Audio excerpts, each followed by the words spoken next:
नमस्कार, मी लतिका। आज मी तुम्हाला झटपट अशी कांद्याच्या पात्याची चटणी बनवून दाखवणार आहे। त्यासाठी बघा मिक्सरचं भांडं घेतलेलं आहे आणि एक मूठभर कांद्याची पात घेतलेली आहे। स्वच्छ धुवून नीट करून घेतलेले, म्हणजे तुकडे तुकडे करून घेतलेले आहेत। त्याच्यामध्ये टाकणार आहे अर्धा इंच आलं छोटे तुकडे करून घेतलेले आहेत। 6 ते 7 पाकळ्या लसणाच्या, कैरी घेतलेली आहे बघा, छोटे छोटे तुकडे करून घेतलेले, आंबटवाले 10 ते 12 तुकडे आहेत बघा अशा आकाराचे। तुमच्या म्हणजे आंबटपणावर घ्या, कमी जास्त। ह्याच्यामध्ये टाकणार आहे 3 मिरच्या पोपटी कलरच्या, त्या कमी तिखटवाल्या जरी टाकल्या तरी चालतील। ह्यात टाकायचे कढीपत्ता, 6 पानं घेतल्यात कढीपत्त्याची।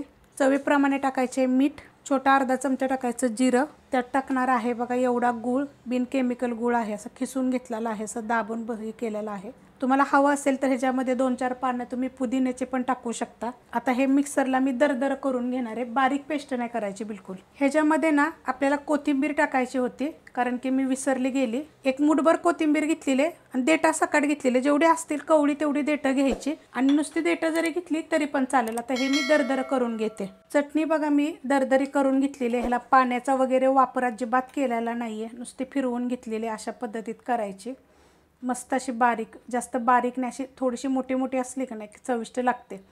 आणि जर तुम्हाला हीच चटणी ब्रेडला लावून जर खायची असेल ना, तर मग एकदम बारीक पेस्ट केली तर चालेल, पण पाण्याचा वापर करू नका। 2-3 वेळा फिरवलं की एकदम पेस्ट होईल त्याची, मस्त लागते। तुम्ही इडलीवर डोश्यावर बी खाऊ शकता। हवा असेल तर ह्याच्यामध्ये अर्धा चमचा तुम्ही लिंबाचा रस सुद्धा पिळू शकता। रेसिपी आवडली तर लाईक करा, सबस्क्राईब करा, कमेंट करा आणि शेअर बी करा।